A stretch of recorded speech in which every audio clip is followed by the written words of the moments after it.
মনে হচ্ছে মা এলাকায় নেই, ময়দান ফাঁকা। এই সময় চুপচাপ বসে না থেকে টুকটাক চালিয়ে দিই।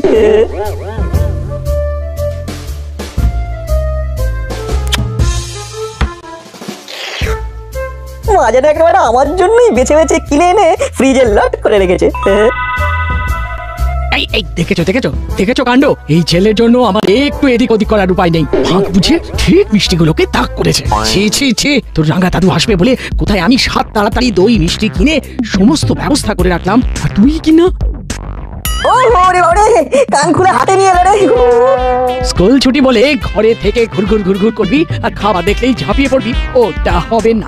কি যন্ত্রণা, খাই খাই না করলে যে যাই যাই করতে ইচ্ছে করবে, শুকনো মুখে ঘরে বসে থাকতে ইচ্ছে করে নাকি? চুপ করে পড়তে বস, একদম নড়বি না বলে দিচ্ছি। ঘোরাঘুরি যদি কপালে থাকে তাহলে তুমিও আটকাতে পারবে না। হ্যাঁ, এরপরে আবার ঘোরাঘুরি। ওরে বাবা রে বাবা রে বাবা, এই ছেলেকে নিয়ে যে আমি কি করি। তোমায় কিচ্ছু করতে হবে না মা, যা করার আমিই করবো। হ্যাঁ, তুই করবি? না না, ভুল করে মিস্টেক করে ফেলেছি। আমি নয়, আমরা। যেখানে যেমন প্রয়োজন নাট বল্টু সেখানে তখন।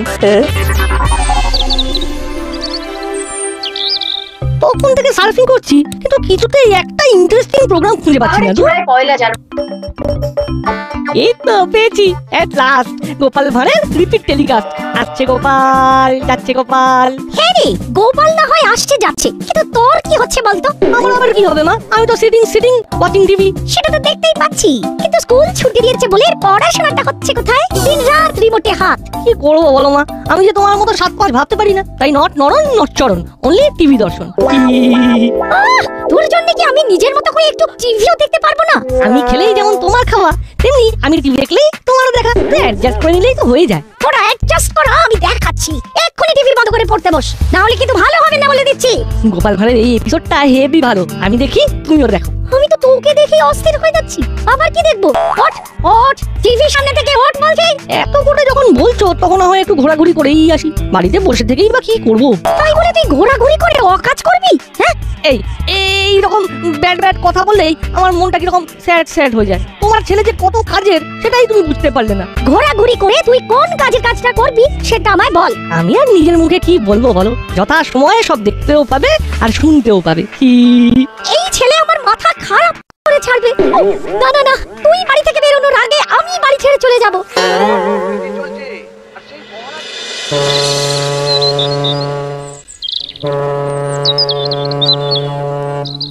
এবারে আর লুজ দেব না, নাটকে একেবারে চোখে চোখে রাখবো। ধরবে ফিরবে আর মিষ্টি খেয়ে পালাবে, সেটা আর হবে না। এই তো রাস্তাতেই দেখা হয়ে গেল। সে তো হলো, আমি না হয় নাটের রাঙা দাদুর জন্য মিষ্টি কিনতে বেরিয়েছি, কিন্তু আপনার আবার কি দরকার পড়লো? দরকার ছাড়াই বেরিয়ে পড়ছি। স্কুলে হঠাৎ ছুটি পেয়ে বাড়িতে বসে বল্টুটা এত জ্বালাচ্ছে যে আমার মনে হচ্ছে এইরকম করে বাইরে বাইরে ঘুরি।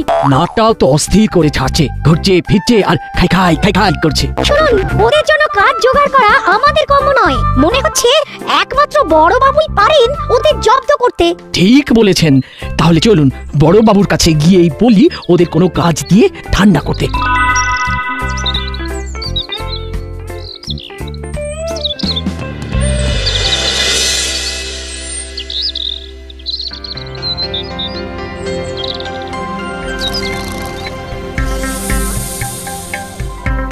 আমাকে কাম করতে বলে ও নিজে কেমন রেস্ট নিয়ে নিচ্ছে। আমরা যখন একসাথে এসেছি তখন আমাদের দাবি মানতে হবে। কার দাবি? কিসের দাবি? কবে কার দাবি? মনে হচ্ছে কি ও বড় বাবু আচানক উঠে পড়েছেন বলে ও কানেকশন ঢিলা হয়ে গেছে। কিচ্ছু ঢিলে হয়নি, সব একেবারে টাইট আছে। যখন বলবে তখনই ফাইট করে দেব। এদিকে যে আমাদের অবস্থা একেবারে টাইট। ছেলেরা ছুটিতে বাড়িতে এত হুটোপাটি করছে যে আমাদের দাঁত কপাটি পড়ে যাচ্ছে। আরে বাবা, ওদের কোনো একটা কাজ দিয়ে কবজা করতে না পারলে আমাদের কল কবজা কিন্তু ঢিলে হয়ে যাবে। কিন্তু তার জন্য আমি কি করতে পারি?